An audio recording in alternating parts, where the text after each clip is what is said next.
जय गुरुदेव।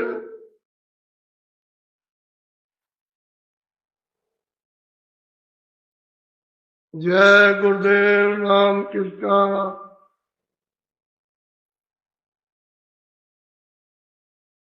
जय गुरुदेव नाम किसका। प्रारंभिक पहला दिन है 25 तारीख।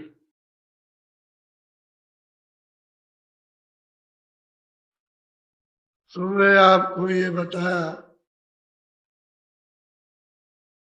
ये सब रचना का आधार और कहाँ से रचना हुई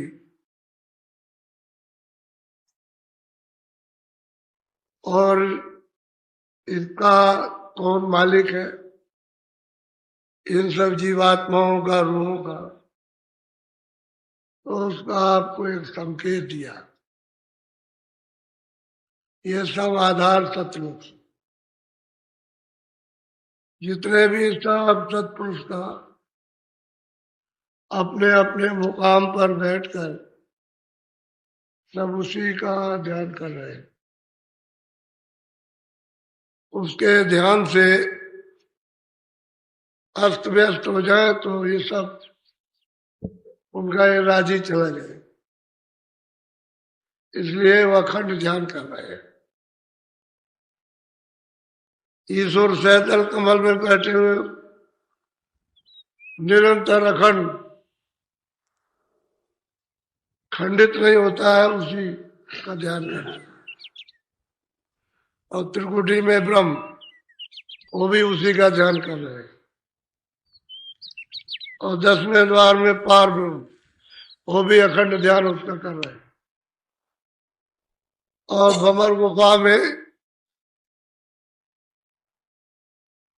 महाकाल पुरुष उसी का ध्यान कर रहे हैं।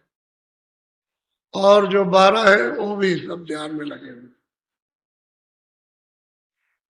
और आप किसी का भी ध्यान नहीं कर रहे, आप इस कूड़े कचड़े का ध्यान कर रहे हैं,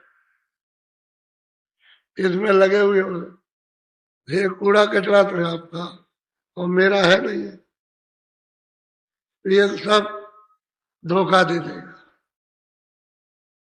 इसलिए दरवाजे पर आप सब बैठे हो। मनुष्य रूप ही ये मंदिर है, दोनों आंखों के मध्य में द्वार पर सूरत जीवात्मा रू बैठी है। ऊपर से नाम पकड़ के ले आया और उसने यहां बैठा दिया। ये पिंड का शरीर का नाका है, ये दरवाजे पर इधर बैठी है। शरीर नीचे है और सूरत दरवाजे पर ऊपर। जब ये पर्दा नहीं था तब तो अंदर बाहर एक रस, नीचे और ऊपर एक रस था। लेकिन जब पर्दा पड़ गया तो सूरत ऊपर हो गई, पर्दा नीचे, और आप पर्दे के नीचे हो गए। ये जिस्म जो है ये पर्दे में आ गया। अब उसका जो सूरत का हृदय है, अंतःकरण, जिसको दिल कहते, ये नहीं है, ये शरीर का दिल है। और ये जो हृदय है, अंतःकरण, ये सूरत का है। यहां बैठी हुई है, तो नाम ले आया था, उसको यहां बैठा दिया। और जब तक कोई गंदगी नहीं थी तब तक वो नाम पकड़े हुए था। सूरत इसको पकड़े थी, नाम को। और जैसे ही गंदगी जमा हुई बस वो बीच में वो पर्दा पड़ता चला गया, तो अपने कान और आंख बंद हो गया, बस वो नाम छूट गया। पर्दे की वजह से, जैसे आवाज साफ आ रही, दरवाजा लगा दो तो दरवाजे के पर्दे की वजह से आवाज नहीं जा रही, कम जा रही है। और बिल्कुल बंद कर दो, कहीं भी सुराग ना हो तो आवाज नहीं जाएगी। तो यही कर्मों का हाल है कि बिल्कुल एकदम से बंद कर दिया तो आवाज तो पर्दों में होके छन के आ रही है, लेकिन स्मृत को उसका आधार नहीं रहा। भाई इतना अंतर हो गया। जब आधार नहीं रहेगा तो न वो सुन पाएगी, न पकड़ पाएगी, न वो देख पाएगी, न अपनी दृष्टि समझ पाएगी। वही ये हो गया। तो मनुष्य मंदिर है और इसमें सूरत बैठी, सबने यही आकर के बताया, ये बैठी हुई है। और आप लोग न जानने के कारण कोई कहता है कि यहाँ है, कोई कहता है यहाँ है, कोई कहता है मुंह में बैठी है, कोई कहता है इधर बैठी है, कोई कहता है नाभि में बैठी है। शरीर में सूरत कहीं नहीं। अब वो यहाँ बैठी है, इसके चारों तरफ मन बुद्धि चित्त और अहंकार, ये चारों तरफ घेर के बैठे। जब ये नीचे उतरेंगे इंद्रियों के घाट पर तो उसकी सूरत की धार को लेकर नीचे आएंगे, फिर चढ़ जाएंगे। वो ये है, ये भी यही बैठे हुए, कहीं निकल के चली न जाए। तो ये है आपके साथ में। तो मन की मदद ले लो घाट के ऊपर में, तो सूरज जल्दी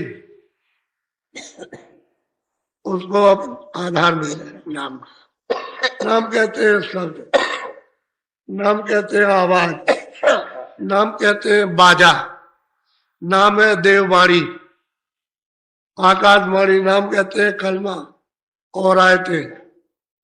ये नाम की परमात्मा, नाम नाम ये शब्द आवाज है, उससे मतलब और उसको छोड़ दिया। उसी से यदि उतार करके लाई गई, अगर वो मिल गया तो फिर चढ़ जाएगी, नहीं तो घाट का घट का भेद, घाट का जो भेद है वो आप भूल गए, वो छोड़ो। इसलिए घाट से जो दिखाई देना शुरू होता है वो आपको मालूम। अब वो महात्मा की तो जरूरत है।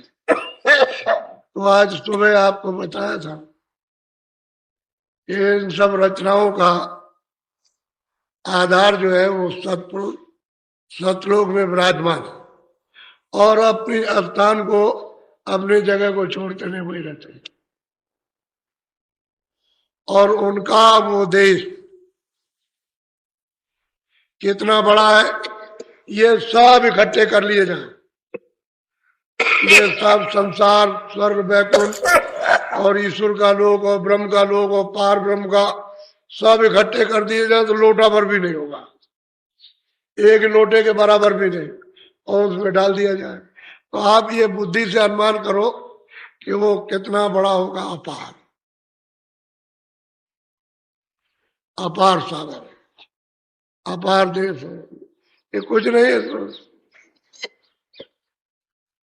सब नदियां, बहुत पानी बरसता है, बहुत बाढ़ आती है, सारे विश्व में नदियां उबलती है, लेकिन जब समुद्र में पहुंच जाती कुछ नहीं, समुद्र को वहां कुछ नहीं। ऐसे ही सतदेश है, सतलोक है। और ये तो यहाँ कुछ भी रचना नहीं, यहाँ कुछ भी रचना नहीं है, यानी यहाँ कुछ भी सुंदरता नहीं। जो वहां सुंदरता और रचना, जो वहां आनंद है, जो शक्ति है, इसी सूरत का जो मनुष्य रूपी मंदिर में बैठी है, जिसको जीव और रूह कहते हैं, सोल कहते हैं, ये जब वहां पहुंच जाए तो इसमें कितना प्रकाश होता है, ईश्वर से 16 गुना ज्यादा।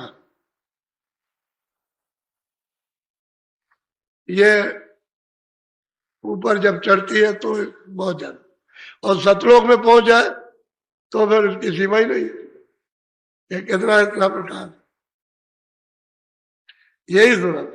और वो वहां से आई है तो मतलब यह है कि अपनी धार को कम करते करते करते करते और वह छोटी कण रूप में अब उसका अस्तित्व खत्म।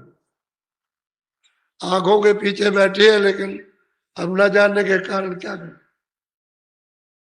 अब जब महात्मा मिल जाए तो फिर मतलब ये जाग जाए, फिर अपनी चीज ले आए, और उसको प्राप्त करना। तो ये आपको बताया था कि सबका आधार सत्पुरुष है और सतलोक में रहते, उन्हीं से ये सब विस्तार हुआ तारक। और सब जीवात्माएं सतलोक से आए। पहले ग्रंथों में जब छुपा लिया तब तो ये नहीं था, क्योंकि छुपा के रखा।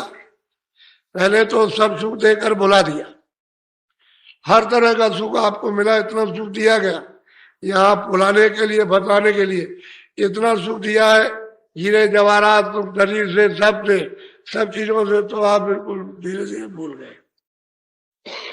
और सब सुख देने के बाद अब आप बतौने रो रहे कि हमको ये सब कुछ इसी के लिए रो। पहले दिया, उसको छोड़ दिया आपने, इसमें भूल गए। अब ये भी चला गया आपके हाथ से, तो आप इसके लिए भी रो रहे हो कि मिल जाए, ये मिल जाए, वो मिल जाए, वो मिल जाए। ये बात तो आप फंस यहाँ पर, उधर से लाए पहचानिए। अब महापुरुषों की जरूरत है। तो पहले युगों में जो किताबें बनी थी, जो योगियों ने बनाई, तत्वदर्शियों ने, ज्ञानियों ने बनाई, वो नीचे दर्जे की थी। कोई पहले स्थान के नीचे की, कोई और भी नीचे की, कोई पहले स्थान की, कोई गिने के नहीं, यानी दूसरे स्थान के नीचे, और कोई इक्का दुक्का, कोई दूसरे स्थान, तीसरा स्थान का पता नहीं, कुछ नहीं मालूम। असल में बात तो उन किताबों में ये राज नहीं मिलेगा, लेकिन 700 वर्ष के अंदर जो महापुरुष आए वहां से सतदेव से सब मिले। इन किताबों का सब और किताबों के परे वो सब आपको मिलेगा। और उसी में लिखा है नयति और कुछ है तो और कितना है वो सब मिलेगा। जो महापुरुष 700 वर्ष के अंदर जो महात्मा है सत्यदेव से और जीवों को यहाँ जगा के ले गए, वो भी उनका साधन भी मिलेगा, और जो साधक है उनका भी साधन मिलेगा, जो प्राप्त किया वो भी वो बताएंगे कि हमको इन्होंने प्राप्त करा, इन्होंने प्राप्त करा, और सब बताएंगे नीचे से ऊपर और ऊपर से नीचे, नकारेंगे किसी को नहीं, सबको बताएंगे।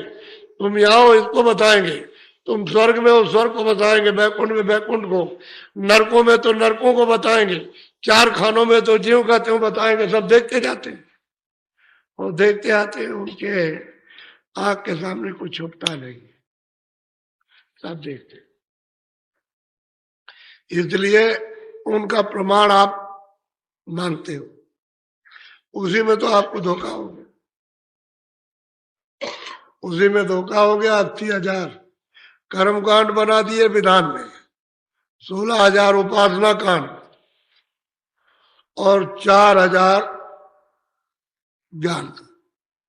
तो जंगल जैसी बूटी अपनी रख दी, तो आपको मिलेगी नहीं। भाई इसी में फंसे रहो, ये करो वो करो, इसी में फंसे और आपको कुछ नहीं मिला, अंधे के अंधे रह गए। जो उपदेश हुआ अंधों का, और जिन्होंने सुना वो अंधे, तो क्या जाए, पता क्या चले। इसलिए बहुत समझदारी से अब महापुरुषों की इतनी जरूरत है, इतनी आवश्यकता है जितनी बच्चे को माँ की नहीं। जरूरत है लेकिन बहुत कम, क्योंकि बच्चा जरा सा बड़ा हुआ तो बस माँ से अलग हो जाता। बस जब तक खेलता कूदता नहीं है तभी तक उसको जरूरत, जो खेलना कूदना शुरू किया तो अलग होने लगा। लेकिन सुरतों को महापुरुषों की इतनी जरूरत आवश्यकता है कि जब तक घर में न पहुंच जाए तब तक इनकी सभा, जब घर में पहुंच जाए तो पूरे होंगे, नहीं तो अधूरे। यह है अब महापुरुषों की खोज करनी चाहिए। तो जरा सा आप थोड़ा सा जरा सत्संग सुनिए महापुरुषों कहते क्या है, क्योंकि आप कहोगे आप हित कह रहे हो अपनी तरफ, तो मैं थोड़ा सा जिसका दृष्टांत कहूँ 700 वर्ष के अंदर उनका सबका आपको सबूत पेश कर, तो आपको यकीन हो जाएगा क्या। और उन्होंने जिसकी जो गति है सब वर्णन की, जो भी जिसकी गति सबको बताया कि यहाँ तक पहुंचा, इसके आगे नहीं, न ये जानता है न पहुंचा, यही तक पहुंचा, ये लौटेगा। और क्या चाहिए आप?